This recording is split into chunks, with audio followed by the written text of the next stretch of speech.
Selamat datang dan Ibu peserta berbagi praktik episode 5 penyelenggara forum penggerak SMA dan SMK Kota Balikpapan.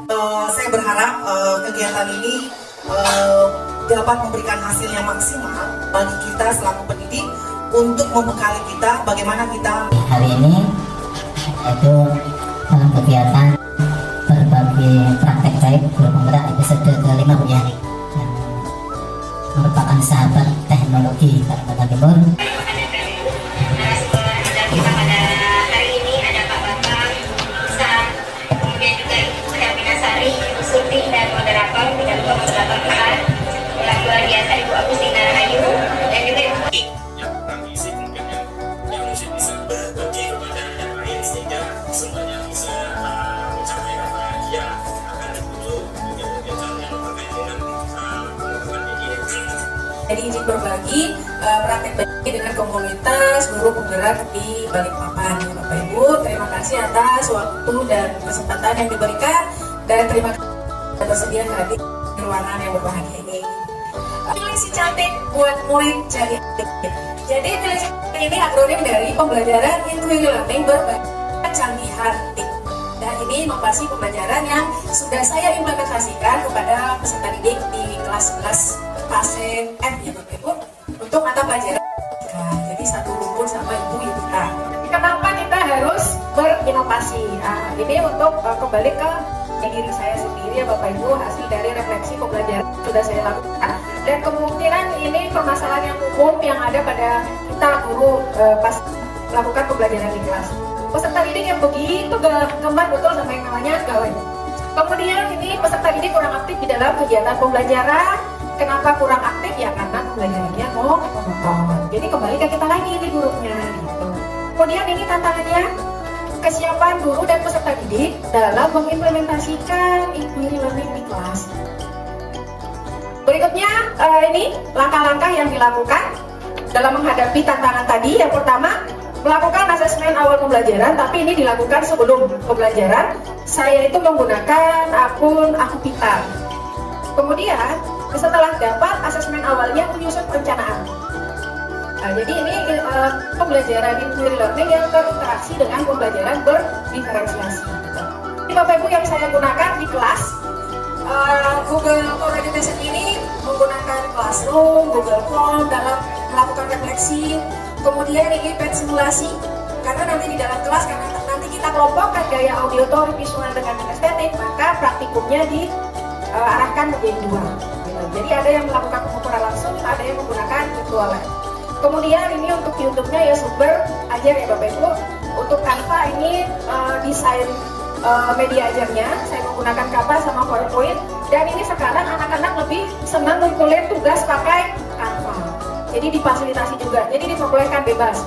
Kemudian ini platform Merdeka Mengajar. Nah Bapak Ibu, ini kalau misalnya ada waktu ini dibuka, Bapak Ibu sudah ada nggak yang pernah menggunakan fitur terbaru di PMN asisten guru? Dipakai Bapak Ibu, sangat membantu. Bapak Ibu tinggal ketik, buatkan saya LKPD Fluida Statis, enak ya, buatkan saya LKPD Fisika Materi Fluida Statis kelas 11. Nanti ya kan? Jadi kalau mau modal cari aja di PMN, kan di situ ada bukti karya. Semuanya ada itu bisa bebas menggunakan ya Bapak Ibu, karena kan sudah dipublish ya, berarti bisa kita gunakan di kelas. Kalau mau MPI ada, edukasi itu semuanya dia tinggal diketik, nanti dia terangkan ke voice gitu. Jadi dipakai TTS Maker. Nah ini Bapak Ibu, kalau ditunjuk ini muncul tujuannya. Untuk pembuatan video pembelajaran saya menggunakan Movavi. Nah ini yang dibilang Pak Baba, kalau pakai SAC itu dia tidak akan keluar dari sistemnya. Dia di Intuitive Learning itu anak lebih belajar mandiri. Ini alasan saya kemarin memilih Intuitive Learning karena kan MP itu diperuntukkan peserta didik belajar secara mandiri. Jadi saya cari inovasi pembelajaran juga yang mengarahkan peserta didik belajar secara mandiri. Itu ada di Intuitive Learning. Sintak-sintak Intuitive Learning ini Bapak Ibu nanti saya jelaskan lewat ini ya. Yang pertama orientasi. Di orientasi ini menyampaikan materi yang akan dipelajari, tujuan pembelajaran. Peserta didik diarahkan pada suatu masalah dengan cara menayangkan video yang menunjukkan pemecahan masalah. Setelah itu peserta didik diminta untuk bertanya terkait video tersebut Jadi dalam pengumpulan informasi dan data itu mereka menggunakan multimedia, pembelajaran interaktif. Nah ini untuk peserta didik tesis terlebih dahulu dengan cara eksperimen itu tadi. Kenapa saya harus melakukan asesmen gaya belajar? Karena peserta didik dengan gaya belajar auditory dan visual itu nanti akan saya arahkan menggunakan virtualan, pakai pen simulasi.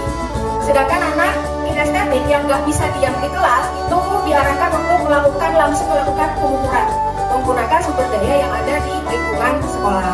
Jadi di situ ya Bapak Ibu, dan hasilnya ya seperti ini Bapak Ibu. Tujuan pembelajaran tercapai, peserta didik lebih berperan aktif dalam kegiatan pembelajaran.